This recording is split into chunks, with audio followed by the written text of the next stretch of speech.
Menginjil merupakan unsur terpenting dalam sebuah pertumbuhan gereja. Tidak ada gereja yang bertumbuh tanpa penginjilan. Menginjil merupakan amanat agung yang disampaikan oleh Tuhan Yesus sendiri. Seperti dalam Matius pasal 28 ayat 20 berkata, "Karena itu pergilah, jadikanlah semua bangsa muridku, dan baptislah mereka dalam nama Bapa dan Anak dan Roh Kudus, dan ajarlah mereka melakukan segala sesuatu yang telah kuperintahkan kepadamu. Dan ketahuilah, aku menyertai kamu senantiasa sampai kepada akhir zaman." Kata lain dari menginjil adalah memenangkan jiwa. Dan ini bukanlah satu pekerjaan yang mudah. Untuk memulai satu penginjilan, kita harus menjawab pertanyaan-pertanyaan di bawah ini. Pertama, siapakah yang harus kita injili? Dalam Kisah Para Rasul 1 ayat 8 berkata, "Tapi kamu akan menerima kuasa kalau Roh Kudus turun ke atas kamu, dan kamu akan menjadi saksiku di Yerusalem dan di seluruh Yudea dan Samaria dan sampai ke ujung bumi." Artinya, orang pertama yang harus kita injili adalah orang di dalam rumah kita, kemudian orang di sekitar kita, kemudian orang-orang teman kita, sahabat kita, kenalan kita, pendek kata orang-orang yang berhubungan dengan kita.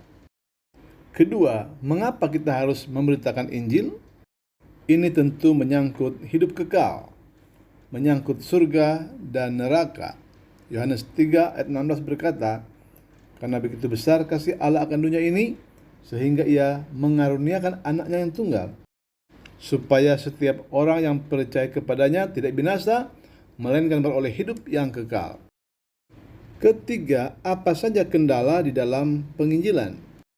Kendala pertama adalah pada diri kita sendiri. Apakah kendala itu? Yaitu ketidakpedulian akan jiwa-jiwa yang terhilang. Kedua, tidak mengerti akan Injil itu sendiri. Ketiga, berhadapan dengan orang-orang yang sudah beragama. Keempat adalah penganut aliran kepercayaan. Kelima adalah para ateis. Keenam, penganut aliran sesat dalam kalangan kekristenan. Dan ketujuh adalah kalangan Saduki, Farisi, dan ahli-ahli Taurat.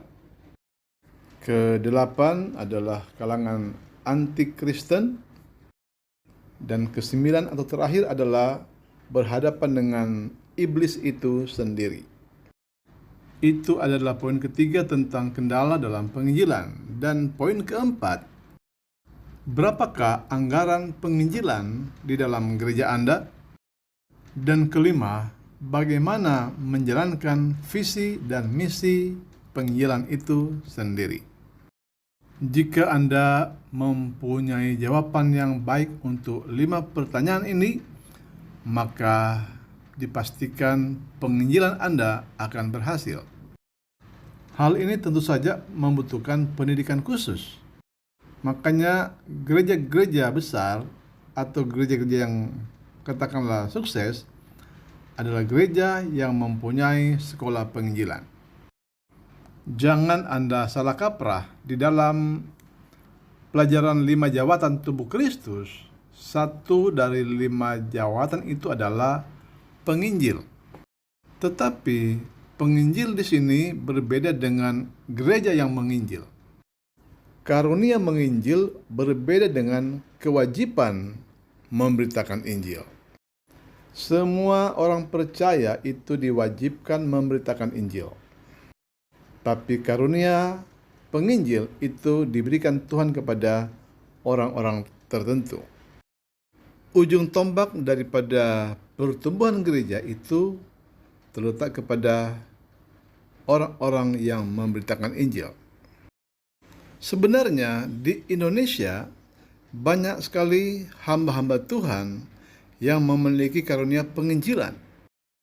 Tetapi ketika mereka menjadi penginjil sekian lama, akhirnya mereka beralih menjadi gembala sidang. Mengapa bisa demikian? Anda bisa menjawabnya sendiri. Kuncinya adalah gereja harus membiayai kehidupan keluarga penginjil agar mereka tidak menjadi gembala sidang. Ada sebuah survei dari mahasiswa STT. Dia mendapati sebuah desa di Pulau Jawa. Ada satu desa memiliki dukun 10 orang, sementara pendeta hanya 1.